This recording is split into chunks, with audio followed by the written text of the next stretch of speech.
Good morning. Welcome to the Health and Wellness Program. You're listening to Maree Gifkins. And the last session we talked about sleep, and I gave you seven free tips to help with your sleep. And it was just wonderful the other week. And a lady came in to see me, and she'd been following me on Radio Kidnappers, and she pulled out a piece of paper and said, look, see, I was listening and I wrote it all down, all the 7 points. I've got it in my purse. And I was so happy, I was so delighted, and it was so touching that someone had actually written it down, because I'm talking to a microphone and I don't know if there's anyone out there listening, but there is. And it's so lovely to hear that people are listening and taking it on board and changing. And she said that she is sleeping better. She's doing about 3 of the steps. Like I said, if you do 3 out of these 7, it'll start helping you with your sleep program. So if you want to hear what those 7 freebies were, have a look on the webpage on Radio Kidnappers and look me up, and you'll find the one from 2 weeks ago. So this is part 2. So let's go into sleep a little bit more. A few more tips. I can't say they're all going to be free, but there is some more freebies there. It's always good when you can get something for nothing. And a lot of it people already know, but it's just really good to hear it again and then go, actually, what am I doing with my water intake? You know, it's not so hot now, so we don't drink so much, but we still need to drink and we still need to flush our organs. And what are the main organs? The kidneys, liver, bowels.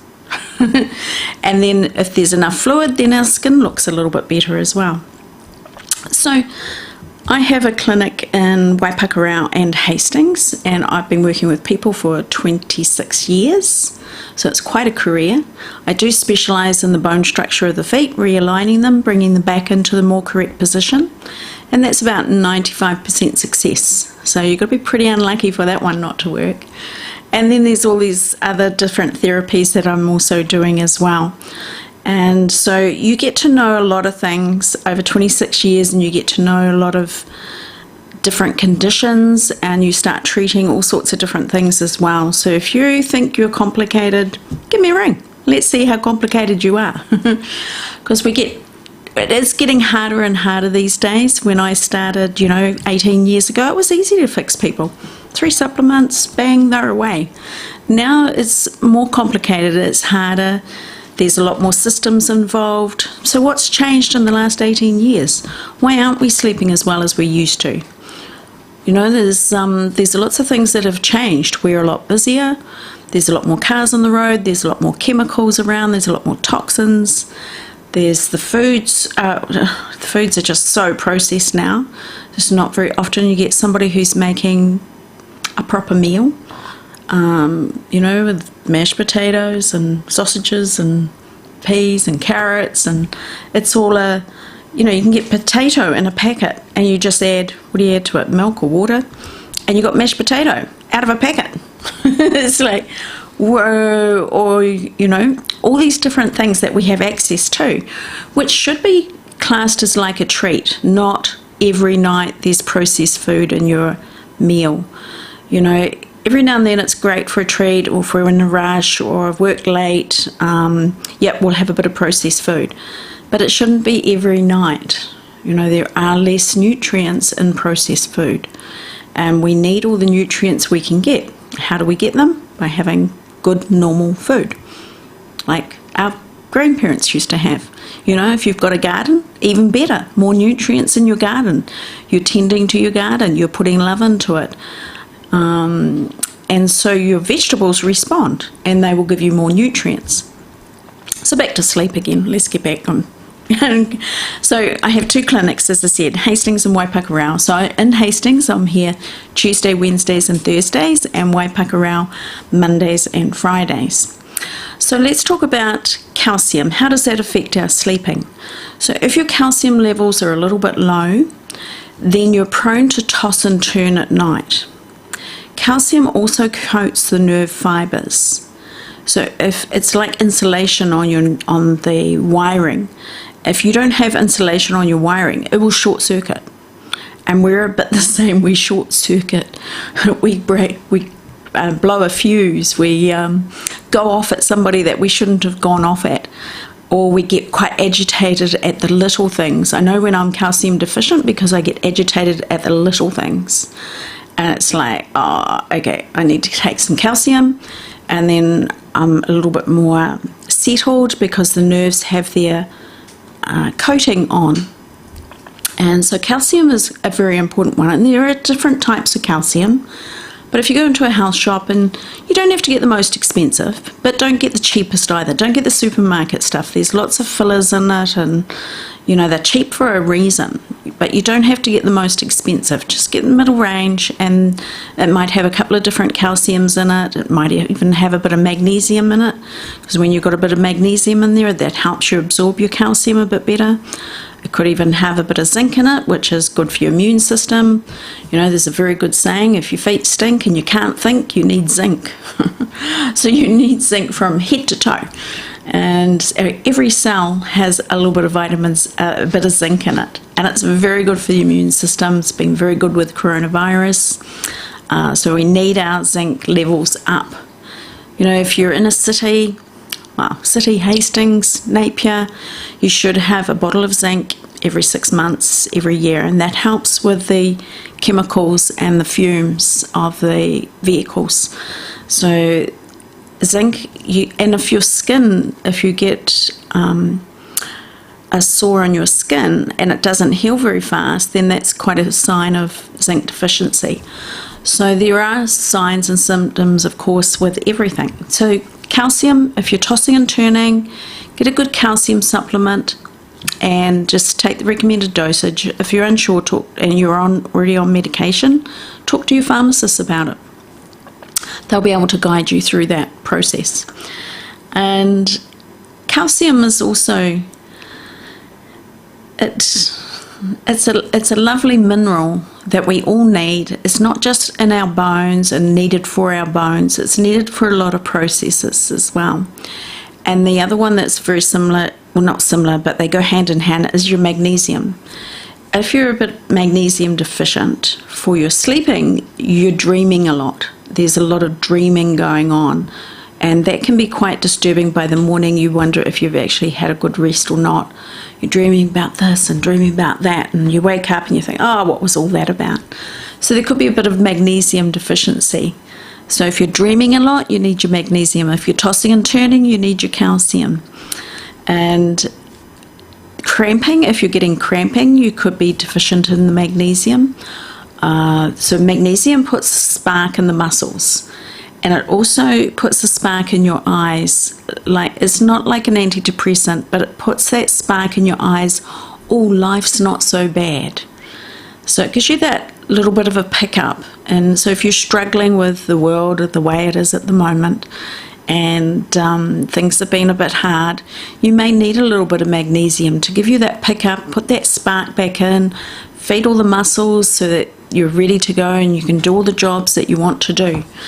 You could have even an Epsom salt bath. So if you've got a bath at home, grab some Epsom salts from the supermarket, 500 bag, put the whole bag in the bath and soak in that. So in the Epsom salts is magnesium sulfate, so that will go through your skin and directly into your muscles.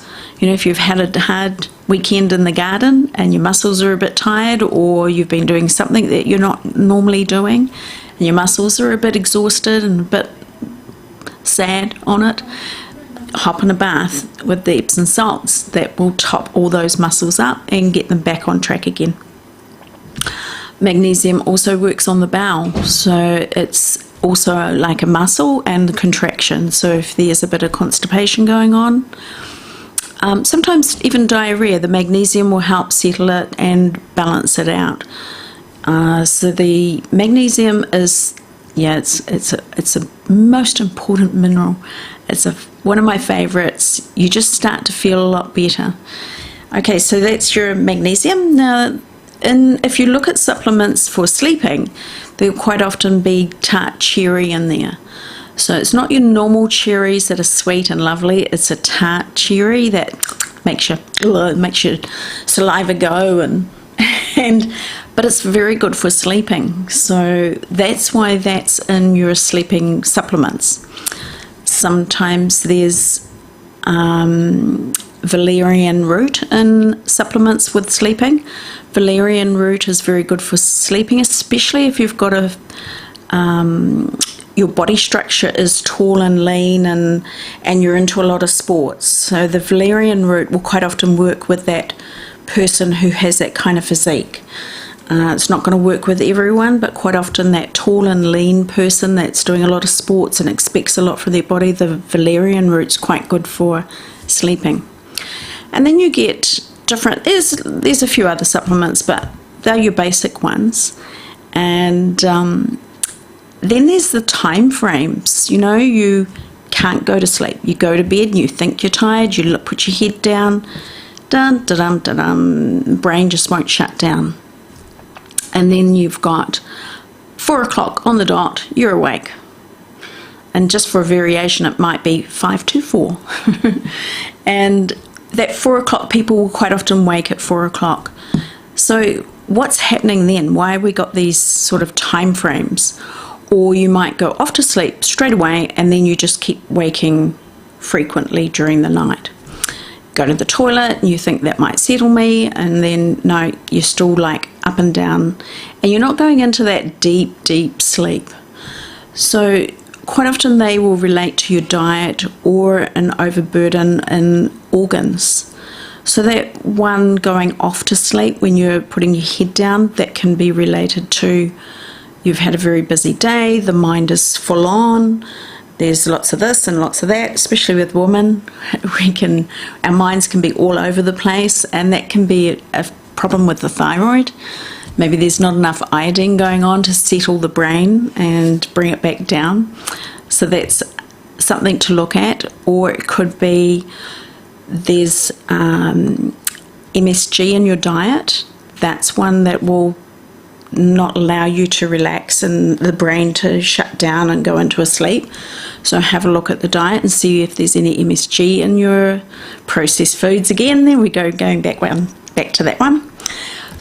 There's also I lost my train of thought. Well, that doesn't happen too often. Going on that diet thing. Oh, that doesn't happen very often at all. Okay, let's jump back to the 4 o'clock one, and then I'll come back to the other one when it comes back into my brain. I need that file to come back out. So the 4 o'clock one is quite often related to liver. Occasionally with daylight savings it's 3 o'clock. So around that 3-4 o'clock, as the liver starts gearing up and starts doing all the jobs that it's got to do. So a couple of tips: watch your foods that related to liver, like not too much alcohol. Oh, the other thing early was too much caffeine. Too much caffeine can keep you awake. And you might think, no, I don't normally, that's not an issue, but there could be a build-up of the caffeine over days and days. So have a break from the caffeine.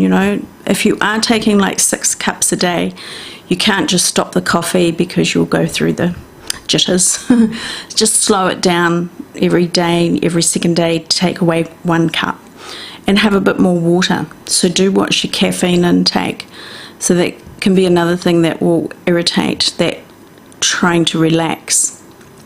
Oh, and the other one was screens, watching TV and then shut it down and off to bed.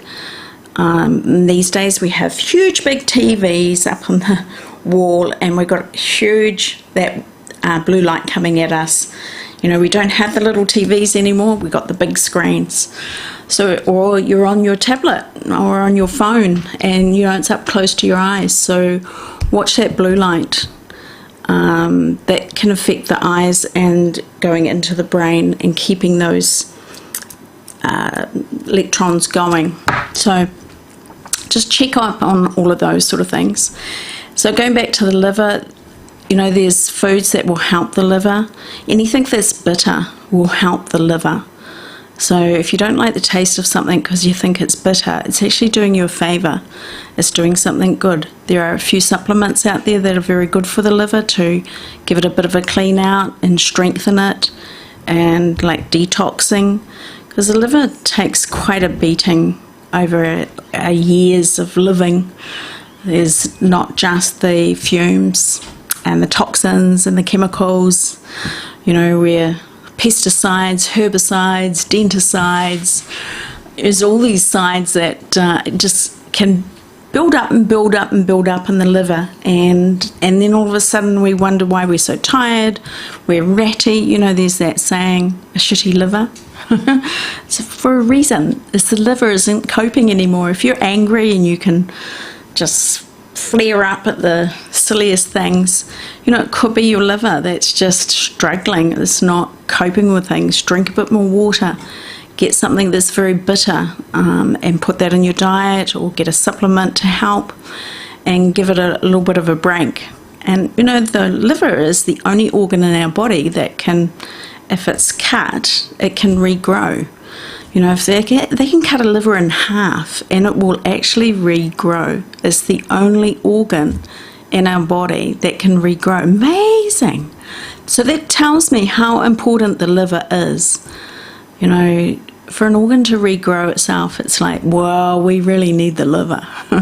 So you need the liver to be functioning and do, 500 main jobs and 2,000 minor jobs.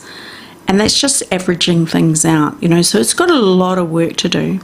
So it gears up about 4 o'clock in the morning and starts doing its work.